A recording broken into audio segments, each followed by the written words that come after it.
Hello everyone, welcome to my channel the divine light 777। आइए देखते हैं कुंभ राशि यानी कि एक्वेरियस राशि के लिए कैसा रहने वाला है ये हफ्ता। करियर और फाइनेंसेस में देखते हैं। करियर और फाइनेंसेस। अब रिलेशनशिप के लिए भी कुछ कार्ड्स निकाल लेते हैं।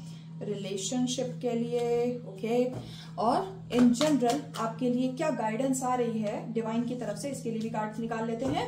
और बॉटम ऑफ द डेक से आया है व्हील ऑफ फॉर्चून। ओके, देखिए करियर एंड फाइनेंसेस में तो आपको थोड़ा सा सावधानी रखने की जरूरत है। किसी के बातों में बहकावे में मत आइएगा। वैसे भी आप ऑलरेडी बहुत ज्यादा परेशान हैं। हो सकता है कि जो टास्क आप अपने करियर में या फाइनेंसेस में अकॉम्प्लिश करना चाहते हो वो नहीं हो रहा है, और वो इसीलिए नहीं हो रहा है क्योंकि आपके आसपास हो सकता है कि कुछ लोग आपको मिसगाइड कर रहे हो, या फिर आप ही चीजों को उस तरह से समझ नहीं पा रहे हो जिस तरह से आपको समझना चाहिए। अब आपने हर विषम परिस्थिति का सामना किया है, आपको हीलिंग की भी जरूरत है। थोड़ा सा अपने लिए भी टाइम निकालिए।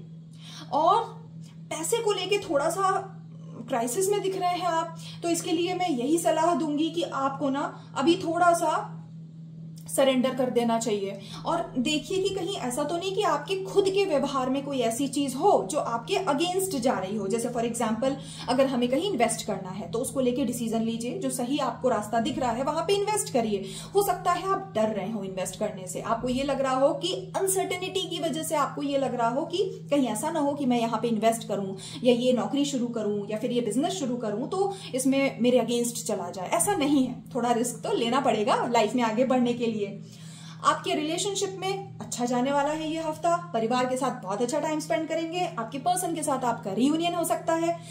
जो लोग सिंगल हैं वो अपने सोलमेट से मिल सकते हैं। देखिए लवर्स कार्ड आया है रिलेशनशिप में, मुझे और कुछ बोलने की जरूरत नहीं है। कुछ आपकी रिलेशनशिप में परिवार से रिलेटेड आपने कुछ डिसीजन लिया है।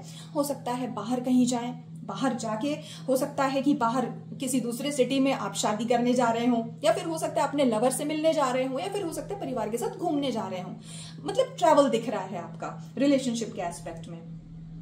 ओवरऑल देखिए किसी चीज को लेके आप बहुत ज्यादा ओवर थिंक करते हुए दिखाई दे रहे हैं, बहुत ज्यादा परेशान है किसी चीज को लेके, मन में बहुत सारी चीजें चल रही हैं, स्पेशली आपके फाइनेंसेस को लेके। इस समय आपकी दुखती रही है फाइनेंसेस और करियर, इसमें आप अच्छा नहीं फील कर रहे हैं जो भी हो रहा है।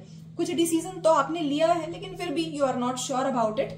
तो इस कंफ्यूजन वाली स्थिति से बाहर निकलने की सलाह मिल रही है हमें। कुछ है आपके लाइफ में जो कि जिसका अंत होगा। आपके कंफ्यूजन का भी अंत हो सकता है, अंत होगा, उसको लेके घबराइए मत। हो सकता है आपके कंफ्यूजन, आपकी दुविधा का अंत हो जाए और आपको नई राह पता चले, क्योंकि बॉटम ऑफ द डेक में आया है व्हील ऑफ फॉर्चून। इससे हमें यही पता चलता है कि इस समय आपका थोड़ा कार्मिक टाइम चल रहा है। जो आपको फेस करनी पड़ रही है डिफिकल्टीज अपने लाइफ में, वो सब कर्म का चक्र है, और जैसे ही समय का पहिया घूमेगा वैसे ही आपका समय फिर से अच्छा हो जाएगा। इसीलिए आप हमेशा ईश्वर पे भरोसा रखिए, और अगर खराब समय आया है तो ये सोचिए कि ये वक्त भी गुजर जाएगा, और अगर अच्छा समय चल रहा है तो ये सोचिए कि ये वक्त भी गुजर जाएगा। क्योंकि इस दुनिया में कुछ भी परमानेंट नहीं है, सब कुछ टेम्पररी है। अगर दुख आता है तो सुख भी आएगा, अगर सुख आता है तो दुख भी आएगा। इसीलिए आप रखिए अपना ख्याल। अगर आपके लाइफ में बहुत सारा स्ट्रगल है, अपने आप को भी टाइम दीजिए, अपनी हीलिंग के लिए भी टाइम निकालिए, क्योंकि आफ्टर ऑल हम जो भी कर रहे हैं वो अपनी खुशी के लिए तो कर रहे हैं। अगर कुछ भी करने में हमें खुशी ही नहीं मिल रही है तो क्या फायदा इतना सब कुछ करने का।